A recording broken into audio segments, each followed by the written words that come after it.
KPPP-LP Fargo-Moorhead 88.1 FM.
Alright, welcome to part 2 of Finding Me. Last week I was talking about, on the radio at least, and for anyone watching the overall video, it's only been a few seconds, but last week I talked about how I didn't know how the midterms were going to go, and I hoped it was going to be good, but, I had a few doubts, but thankfully you got out the vote, and there was a lot of changes made in different states, different cities, and I think there's a little bit of hope. Things have to get worse before they get better, so maybe there's a chance if we don't screw it up.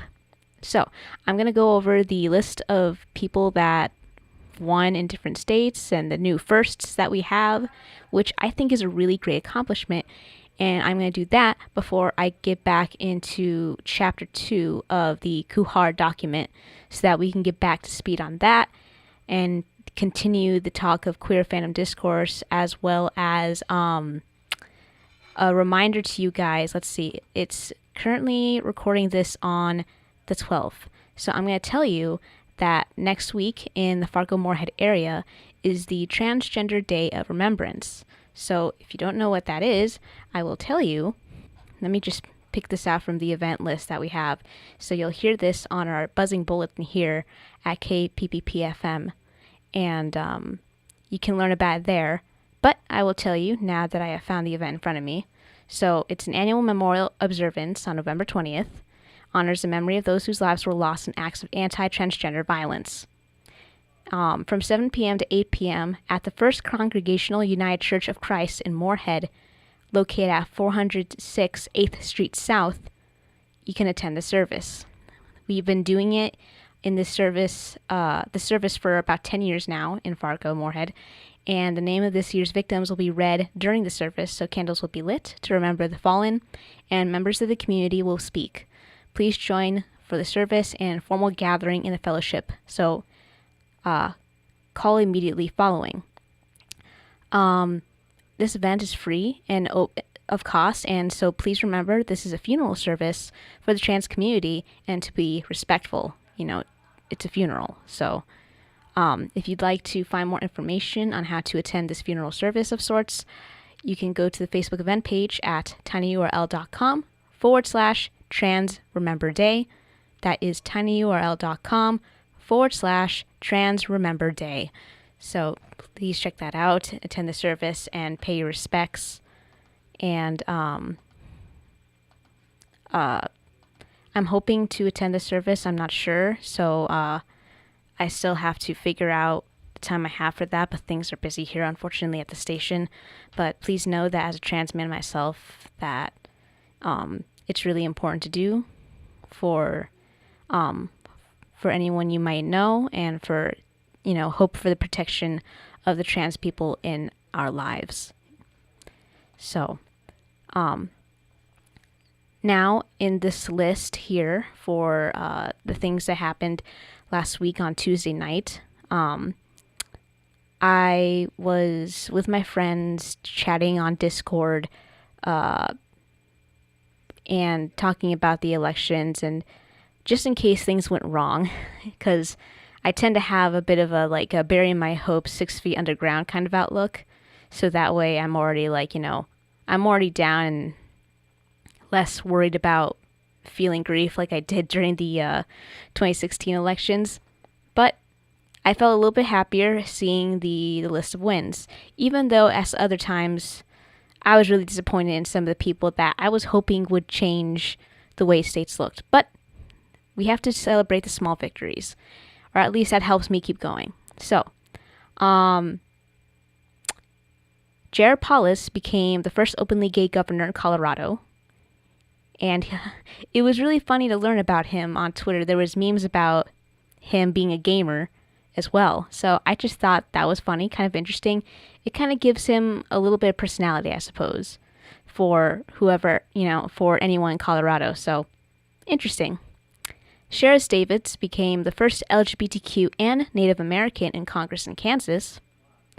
Chris Pappas, the first openly gay New Hampshire Congress member. Annie Craig, a lesbian, defeated an anti-LGBTQ congressman, Jason Lewis, here in the state of Minnesota in the 2nd Congressional District. 2 trans women, Jerry Cannon and Lisa Bunker, were elected to the New Hampshire State of Representatives, joining Danica Roem as the only openly trans members of any U.S. state legislature. Susan Ruiz and Brandon Woodward became the first LGBTQ members of the Kansas state legislature. Zach Walz, who defended his 2 lesbian moms in Iowa, became a senator himself. Malcolm Kenyatta became the first LGBTQ black congressman elected in Pennsylvania. Terry Johnston was elected mayor of Key West, Florida, the state's first lesbian mayor. Massachusetts upheld transgender protections, and Kate Brown became the country's first bisexual governor, and Tammy Baldwin is the first LGBTQ senator re-elected. So I'll probably drop the Huffington Post article that summarizes the details on that, but that's just like the synopsis of the people that won and the first that we have, and what I look forward to. With that, there was another article published in NBC, I believe, but I think LGBTQ Nation also covered it. But, I'll just read the LGBTQ Nation article at least. But, this Florida town is now completely run by LGBTQ people. So, that is really cool to me. And so, this article was written by Alex Bollinger, Thursday, November 8th. And so, this town in Florida has become the second in the nation to elect an entirely LGBTQ city commission. Wilton Manor City Commission's last stray commissioner, Scott Newton, lost his re-election bid. The city commission is now made up of 4 LGBTQ commissioners and a gay mayor. The only other city in the U.S. with all LGBTQ city council is Palm Springs in California. Newton finished in a 4-candidate race for 2 spots on the city commission. Mayor Gary Resnick and Paul Rowley, who are both gay, won the 2 seats. Commissioner Justin Flippen, who is gay, was elected mayor as Resnick is leaving the position. The other 2 commissioners are the middle of their terms and weren't up for re-election. According to the 2010 census, Wilton Manors has the second highest percentage of same-sex couples living in it after Provincetown, Massachusetts.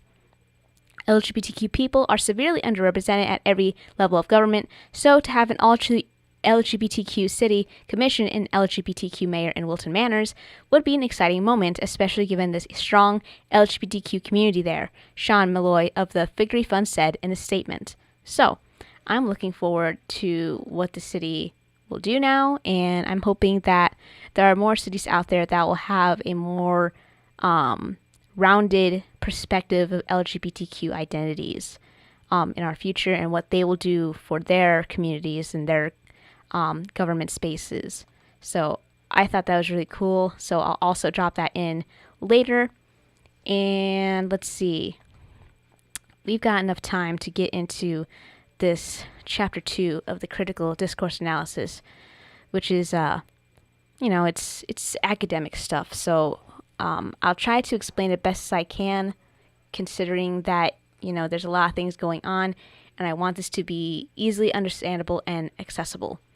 And this is the stuff from my notes. So, critical, and when I wrote these notes, I kind of broke down each of the chapters, after rewriting the chapters a little bit to summarize the points best I could, and to make mental notes based on the critical discourse analysis for fandoms, which no one has done before, so I have to innovate that, and I want to be that person that does that.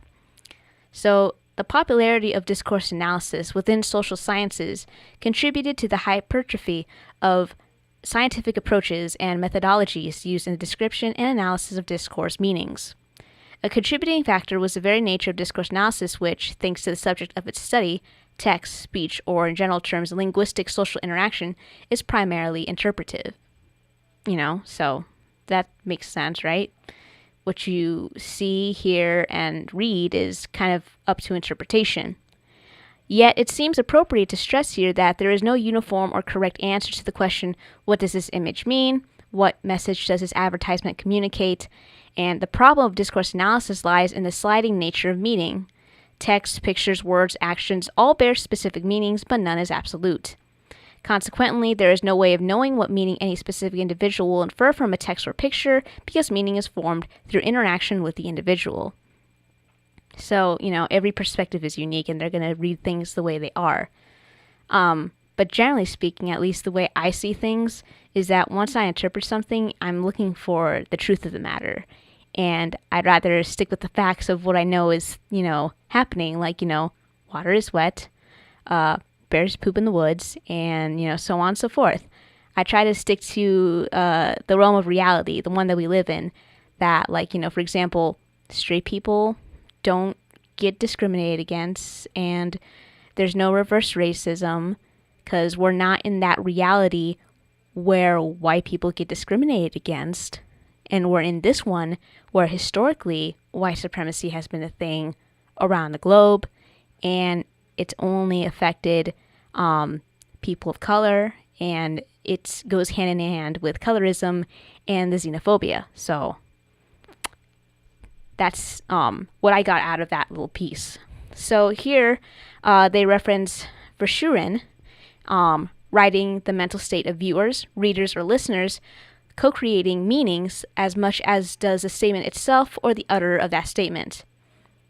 So when someone, writes, reads, or listens, and they make something, they kind of decide what that means. Since there is no social law that can ensure single and true meaning of things, one which would remain fixed in time and space, and the analysis of this aspect of social life is limited to interpretations. Interpretation does not imply debate about who is right and who is wrong, but instead discussion about equally plausible, although sometimes competitive and contradictory, meanings and interpretations. So for me, that just kind of sounds like alternative fact type stuff, even though it's not rooted in reality. Methodology. This study relies on the tradition of critical discourse analysis, founded by Norman Fairclough. CDA, the critical discourse analysis, has clear political goals. Changes in discriminatory policies, since viewed through the theoretical lenses of CDA, discourse becomes a basic tool through which people become constituted as individuals and social subjects. Given that language and ideology stand close to one another, a systematic analysis of language or texts, written or spoken, can expose a system exploited for the oppression of people within the specific social structures. So, for me, if you were able to get any of that, for me that means, like, we're going to have, like, the, in terms of fandom, because that's what we were talking about, lately on Tumblr, people will use the language of social justice to push their ideas of what it means to have good representation or bad representation. But the key thing is that people don't understand is that we've only ever had bad representation. And it's not like we're trying to just get good representation. It has to be balanced, because in media, just to go off of this, white people are allowed to be, white characters anyway, are allowed to be good and bad, and have those complex stories, whether they're bad or good. They're allowed to have likable villains, allowed to have likable heroes. Whereas black and brown people are limited in that representation, and most of the time they are reduced to racist caricatures, characterizations, and stereotypes, etc., etc. And for LGBTQ people, and I think it was really fascinating. My sister was talking to me about her love of comedy and horror.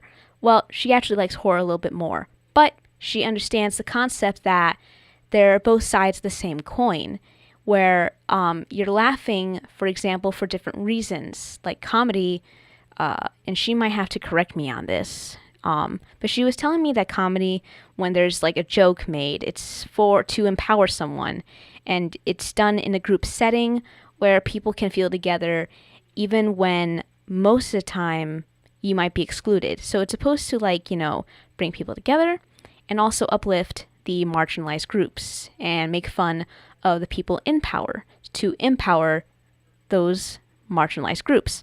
So, kind of like how we understand it's rather tactless for a comedian to make a racist joke or a anti-gay joke, and we frown upon that and we move on to other comedians that don't do that. Like, for example, my sister and I enjoy comedians like Brian Regan, John Mulaney, a couple other people that I could probably name, but I'm just not thinking of them right now. Bo Burnham are at least people that make us laugh. And my mom enjoys people like John Mulaney.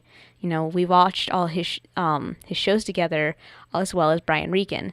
So that much, we agree that they don't touch on those things in a way that is hurtful. And when they do, it's done in a way that doesn't hurt people and actually makes us feel okay and feels included, as a part of humanity. And with that, with horror, my sister tells me that you feel alone, but at the same time, you're empowered by the fact that it's not real. And when you laugh, it's a nervous laughter at the unexpected. And that's the similarity that she draws between comedy and horror, because you're laughing at something that is unexpected, whether it's in the story or the story of horror, which is usually jump scare, and it's unexpected. And you might laugh a little bit to ease that. And so, like, and what she was saying on that, as well as like in specific to LGBTQ representation in comedy and horror, is when you're looking at like comedy genre, and her example at the time was Modern Family. Now, I don't personally watch a whole lot of Modern Family. I've only watched a few episodes at any given time, maybe in snippets actually, not even an entire episode. But she talked about how the gay couple is oftentimes like there for comedic effect or to be laughed at. And I wasn't, maybe she's watched a few episodes, so maybe she knows more than me. So I was like, okay, that's a good point. Or how if you're going to have LGBTQ people in a comedy, oftentimes they're the background characters and they're meant to be laughed at. And then with horror, well, you know what happens to marginalized people in horror. They get killed. Or, even in Jurassic Park, you have an example, like the first Jurassic Park, who was the first person to die? A black man. So, and it's supposed to be like a sci-fi horror type thing, and for that one, but she was making a good point in terms of representation. And if you want to have good representation, it has to be balanced. There has to be a mix of good and bad characters, on both sides of things, because humanity is a complex, multifaceted thing. And, just because you're a marginalized person doesn't mean you're inherently good. I've met plenty of LGBTQ people that I am frankly disgusted with just as a people, period. And it has nothing to do with their sexuality. Just like I might discuss someone just because I am who I am. But, I don't care about that really, because I'm focused on getting to the truth and standing for what's right for me, as long as it doesn't hurt too many people that matter to me, like, people of color, LGBTQ people, transgender people, in that, because that's who I am, and disabled people, mentally and physically, so on and so forth. And I'm always trying to learn every day how to help people, or at least amplify their voices. So, a lot of people don't understand what it means to have that balanced representation, where you have maybe that bad person. Like, even though we frown upon the obvious references of Ursula to a drag queen, I still really love to sing her song, Poor Unfortunate Souls, or even the look of Jafar, who looks like, I think it was maybe Cat Black, or maybe it was somebody else that talked about it, but they talked about how it looked like he had makeup. And so, that would be like, lend itself to being gay.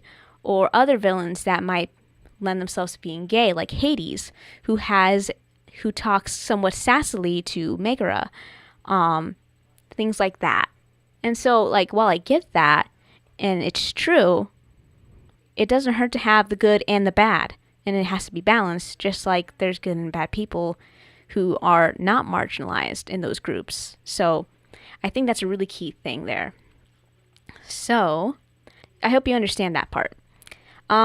Quoting here from Fairclough, discursive practices may have major ideological effects. That is, they can help produce and reproduce unequal power relations between, for instance, social classes, women and men, ethnic, cultural majorities and minorities through the ways in which they represent things and position people. So discourse may, for example, be racist or sexist and try to pass off assumptions, often falsifying ones, about any aspect of social life as mere common sense. And that's the end of the quote. The ideological aspects of language usage and the power relations on which it is based are often invisible and only implicit. Accordingly, the task of CDA is to make visible these aspects of the discourse. As Fairclough concludes, it is precisely owing to this task that this branch of discursive analysis is not a non-political, distanced, or objective social science. It implies a form of intervention in social practice and social relations and is thus an integral part of political activism directed against racism, sexism, homophobia, and the like. Quote, but CDA is not an exception to the normal objectivity of social science. Social science is inherently tied to politics and formulations of policy, as for instance Foucault's work convincingly demonstrated. What is distinctive about CDA is both that it intervenes on the side of dominated and oppressed groups and against dominating groups, that is, openly declares the emancipatory interests that motivate it. The political interests and uses of social scientific research are usually less explicit. This certainly does not imply that CDA is less scholarly than other research. The standards of careful, rigorous, and systematic analysis apply with equal force to CDA as to other approaches. End quote. Since CDA, just like any other form of discourse analysis, is primarily an interpretive and qualitative sociological method, the existing methodology of discursive analysis does not offer recipes of verifiable exact methodological rules, such as are characteristics of certain quantitative sociological methodologies. The findings and conclusions of a study based on this method are thus inevitably an original work of the author. So, breaking away again, what I get from that is that while you're going to have the good and the bad representations of LGBTQ characters and concepts, I want to stress that while someone might think that a representation of a queer person or LGBT person is bad, it might be really good for somebody else. Something that I've noticed in the past 2-3 weeks, more like a month actually, for the Voltron, for example, Takashi Shirogane's character apparently wasn't known as gay enough to be obvious. And I'm thinking to myself, what does an LGBTQ character have to do to be noticed as gay or lesbian or transgender? Shouldn't it be subtly implied in such a way that it's plausible? And not based on stereotypes like Yas Queen, etc., or saying I'm gay and it's some sort of coming out thing. Like, it's not bad to have coming out stories or to yell I'm gay if that's what the character would do.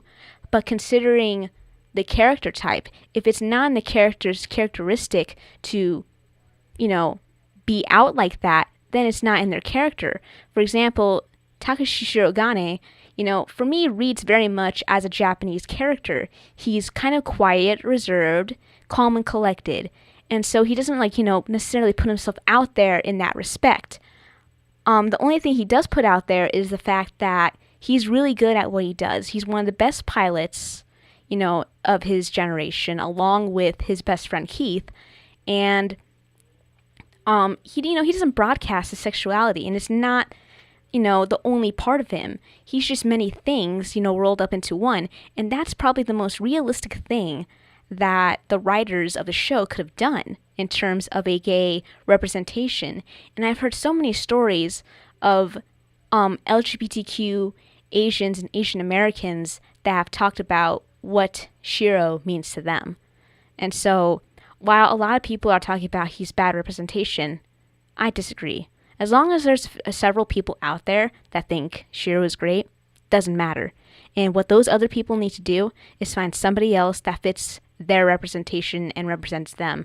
Because you can't do that unless you want to make them out of character. Or you have to make your own representation. And that's why media is important, and you have to make your own cartoons. And if you're not going to do that, then what are you doing telling people that their experiences are invalid just because it doesn't fit yours? Everyone is different. We're all different people. We're all going to have those different experiences.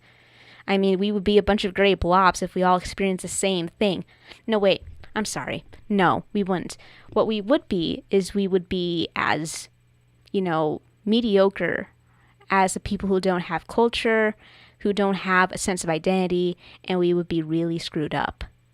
So, I'm really happy with Shiro as a character. He fits, for me, what a quiet gay person is like. He keeps to himself for the most part, unless he needs to be loud and make his concerns known. So, that's what I have to say on that part. And, obviously, the findings, conclusions of a study based on this method are thus inevitably an original work of the author. And those authors are Laura Montgomery and Joaquim dos Santos, who have decided that they have done their research so far that they even researched barrier gays and were very careful and considerate, and they know what real representation looks like, and I have faith in them. So we will get to the next part next week. We will finish the important questions raised by critical discourse analysis, and then the conclusion, as well as any other news that will happen within the next week. So, thank you for joining me for this part 2 of Finding Me for this month. Did you find yourself today while finding me? Feel free to send me a message. You can contact us at 701-566-0917, at Nemo Potatoes on Facebook, Twitter, or Instagram. Contact me through my contact on kpppfm.com/finding-me on that tab, or email me at nemo@kpppfm.com. If you'd like a sneak peek to the building of Finding Me programs in the future, consider becoming a patron at my Patreon at patreon.com/anemonefish. Follow us on Facebook at 88.1 FM Fargo Moorhead, the People's Press Project, and Mexi-Can. Donations to Fargo Moorhead's newest low-power commercial-free radio station can be made at our website on kpppfm.com/donate, and check out our underwriting opportunities at kpppfm.com/underwriting-opportunities on how you can support the first queer radio program in the Red River Valley. Thanks for tuning in. See you next month on the first Wednesday here on Finding Me.